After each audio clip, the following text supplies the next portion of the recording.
दोस्तों, देश के बाहरी गद्दारों को मारना आसान है, देश के भीतर के गद्दारों को मारना बहुत ही कठिन है। आपको अगर देश को अखंडता, देश की संप्रभुता, देश को सुरक्षित और देश को ताकतवर बनाना, तो पहले देश के दुश्मन से पहले देश के गद्दारों को मारिए। घर के भीतर बैठे हुए उन दीमकों को मारिए जो घर को धीरे धीरे अंदर से खा रहा है। बाहर वाले को तो हम कभी भी निपटा लेंगे, पहले भीतर वाले को निकाल आई। चाणक्य ने एक बात कही थी कि याद रखो, जो बाहर बैठा हुआ दुश्मन है, जो तुमसे लड़ने वाला है, चंद्रगुप्त जो तुम्हारा दुश्मन है, वो प्रत्यक्ष है और हम जानते हैं, लेकिन जो तुम्हारे घर के बेटी बैठा हुआ भेदी है, पहले उसे समाप्त करो, वरना तुम पूरी युद्ध हार सकते हो। पृथ्वीराज चौहान को हराने वाला मोहम्मद गोरी नहीं, जयचंद था, क्योंकि गद्दारी उसने भीतर से की थी। तो हमें क्या लगता है कि हम मालदीव की बायकॉट कर रहे हैं या चाइना से लड़ाई या पाकिस्तान से लड़ाई कर रहे हैं तो हम जीत जाएंगे? नहीं जीत पाएंगे जब तक हमारे देश में वैसे गद्दार और गद्दार कौम के कुछ लोग होंगे। मैं कौम का मतलब किसी धर्म को नहीं कह रहा हूं। यहां कौम का दो अर्थ होता है, एक धर्म और दूसरा एक विचारधारा। तो मैं उस विचारधारे की बात कर रहा हूं।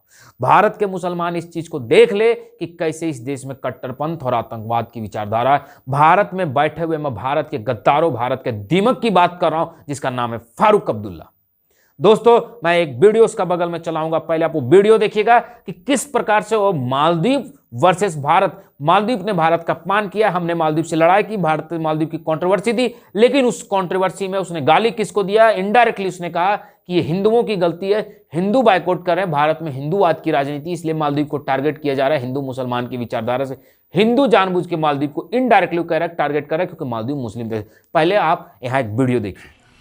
आज ये कंट्रोवर्सी हो रही है, मुझे ये समझ नहीं आती ये क्यों हो रही है, क्या वजह है? क्या इस वजह से है क्योंकि भारत में जो नफरतें पैदा हो रही हैं हिंदू और मुसलमानों में, क्या ये वजह हो सकती है? मैं नहीं जानता। आपने वीडियो देखा, क्या कहा फारूक अब्दुल्ला ने?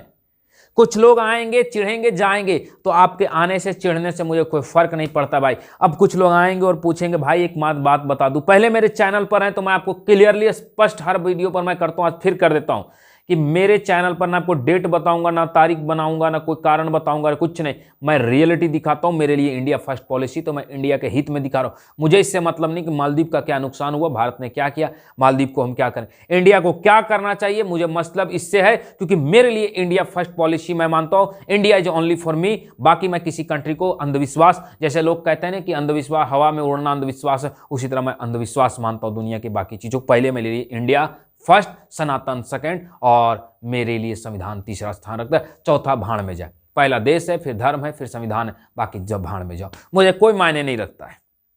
मैं पहले देश की बात करता हूं, तो मैं आज फिर से देश की बात कर रहा हूं। मैं फिर से एक सेकंड के भीतर कहता हूं कि मैं देश के हित में बात करूंगा। फारूक अब्दुल्ला के ऊपर अगर किसी को बुरा लगे, भैया आप आए हो चैनल पर, ठीक है, नमस्कार, आप जा सकते हो, बट मैं क्लियरली स्पष्ट कर दूं, ऐसे आतंकवादियों को हमें देश से लात मार करके निकालना होगा। आपको क्या लग रहा है कि ये केवल इस हिंदू विरोधी है? नहीं दोस्तों, ये देश विरोधी व्यक्ति है। आखिर हमारा चीन के ऊपर कब्जा है, चीन हमारे लेह लद्दाख के ऊपर कब्जा करके रखा है, अरुणाचल प्रदेश पर दावा ठोकता है। चीन जो दुनिया में सबसे ज्यादा क्रूरता मुसलमानों के साथ दिखाता है, दुनिया के मुसलमानों को चीन के विरोध में खड़ा करना चाहिए, उस चीन के ऊपर तलवे चाटने वाला व्यक्ति फारूक अब्दुल्ला। फारूक अब्दुल्ला को एक वीडियो देखिए जो क्या कह रहा है कि हम मुसलमान इंडिया से बेहतर चीन में रह लेंगे। मैं एक न्यूज चैनल का आपको सीन दिखाता हूं, बगल में देखिए। कश्मीर से 370 हटने का घाव फारूक अब्दुल्ला के लिए नासूर बन चुका है, और फारूक अब्दुल्ला के ताजा बयान से ऐसा लगता है कि उन्होंने 370 के नासूर पर चीनी मरहम लगाना शुरू कर दिया है। पहले पाकिस्तान की भक्ति, अब चीन की गुलामी। फारूक अब्दुल्ला कहते हैं कि ना ही कश्मीरी खुद को भारतीय मानते हैं और ना ही भारतीय होना चाहते हैं। आपने देखा दोस्तों, आपको एक और वीडियो मैं इनका दिखाऊंगा जिसमें ये कहते हैं कि अमित शाह पीओके लेने की जब बात करते हैं, जब मोदी जी कहते हैं कि हम पाकिस्तान से पीओके, पाक ऑक्युपाइड कश्मीर, पाकिस्तानी अधिकृत कश्मीर हमारा, हम उसको छीनेंगे, हम उसको लेंगे, तो सुनिए पाकिस्तान को किस तरह ताकतवर इनडायरेक्टली इंडिया को टारगेट करते हुए, मोदी को टारगेट करते हुए एक क्या कहता है, सुनिए। पाकिस्तान के अंदर है वो हमारा है। अरे तुम्हारे बाप का है क्या? तुम्हारे पास वो ताकत नहीं है कि तुम वो हिस्सा ले सको। सुना ना आपने, पीओके किसी तुम्हारे बाप की नहीं है, तुम में हिम्मत नहीं है। हमें हिम्मत तो धारा 370 हटाने की भी नहीं थी, हटा दी। भाई मैं ना बीजेपी का पक्षकार हूं, ना कांग्रेस का पक्षकार हूं, ना मैं किसी पार्टी का पक्षकार हूं। हाँ, लेकिन ऐसे देश के गद्दारों का विपक्ष ही मैं सदैव हूं। मैं इनके विपक्ष में सदैव खड़ा हूं। I love India, only I love India. अब my India is my first policy, my think India is only for me and I am only for India. मुझे बाकी दुनिया से मतलब नहीं है, भारत किसका है मुझे मतलब नहीं, लेकिन मैं इतना जानता हूं कि मैं भारत का हूं और भारत मेरी जागीर है, मैं भारत के हित की बात करता हूं। दोस्तों, ये जो दीमक है ना, इसे समाप्त करना होगा, याद रखिएगा। मैं बता दूं कि अगर शरीर के भीतर ना 100 छाती पर 100 घाव हो जाए, 1 2 3 4 5 6 7 8 9 10 सारे घाव ठीक हो जाएंगे दोस्तों, लेकिन एक फेफड़े में या फिर शरीर के भीतर इतना थोड़ा सा फोड़ा हो जाए, आपको सर्जरी करवानी पड़ेगी और आपकी उम्र भी घटेगी, स्वास्थ्य भी घटेगा और हो सके वो फोड़ा कैंसर का भी रूप धारण कर ले। ये लोग वो फोड़ा हैं जो भीतर है, जो कैंसर है इस देश का। ये आतंकवादी के पैदाइश हैं, ये आतंकवादी हैं, ये देश के गद्दार हैं, विचारधारा वाले लोग ही नहीं है। ये मैं कड़ंके की चोट पर कहता हूं, ये आतंकवादी। इन्हें बुरा लगता है। अरे सेकुलरिज्म अपने जगह में, क्या ये सेकुलरिज्म है कि हम मालदीव के साथ खड़े हो जाए भारत के विरोध में? क्या बीजेपी का विरोध मालदीव का समर्थन है?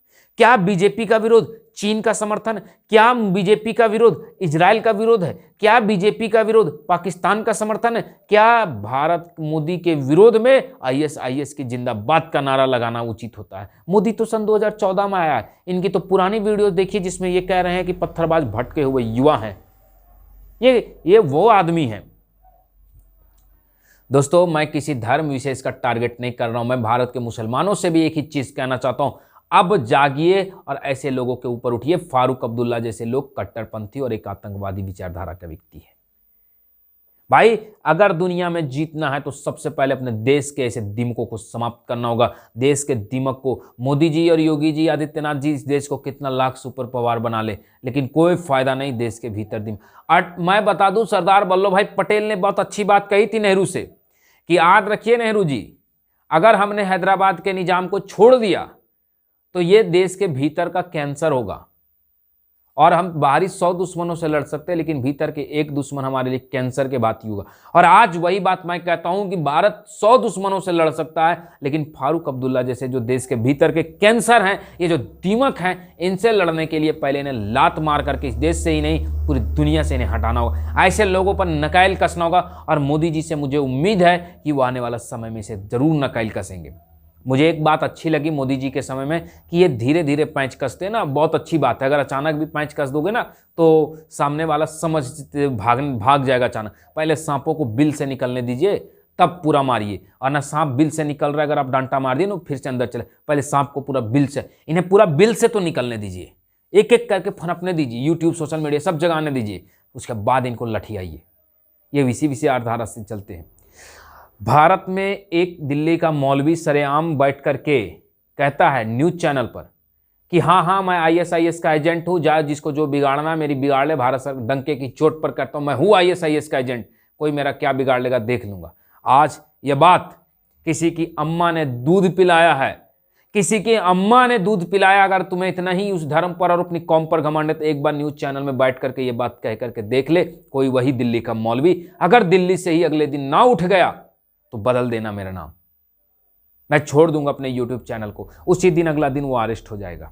आईएसआईएस का एजेंट तो कोई बता के देख दे। जब इसी देश में कोई मौलवी कहता है कि हम नहीं मानते भारत को, हम भारत से कलकत्ता को अलग देश बनाएंगे, इस्लामिक देश बनाएंगे, तब ममता बनर्जी के सरकार में उससे संरक्षण मिल जाती है। लेकिन आज धीरे धीरे उस वहां भी आईएसआईएस के आतंकवादी पकड़े जा रहे हैं। भाई, मैं इस चीज़ को नहीं बोलता हूं कि मुसलमान गलत हैं या सही है, मुझे धर्म से कोई लेना देना नहीं, मुझे किसी चीज़ से कोई लेना देना नहीं, लेकिन देश विरोधी मेरा प्योर विरोधी है। मैं हर देश विरोधी को अपना दुश्मन मानता हूं और डंके की चोट पर मानता हूं। खैर दोस्तों, मैं पहले आपको बता दूं कि मेरी चैनल पर आने के लिए बहुत बहुत धन्यवाद। पर मैं क्लियर कर दूं, अगर आप ये सोच रहे हैं कि मैं हाथ जोड़ करके बोलूंगा भैया फारूक अब्दुल्ला फलाना तारीख को बोला था बहुत दुख, तो भैया मुझसे नहीं होगा। इनडायरेक्टली भाई मैं हाथ जोड़ता हूं, भाई मेरे चैनल में रहना रहो, नहीं रहना है भाई जा सकते हो, बट मैं हाथ जोड़ करके ये नहीं कहूंगा कि फारूक अब्दुल्ला एक देशभक्त है, मुझसे नहीं होगी।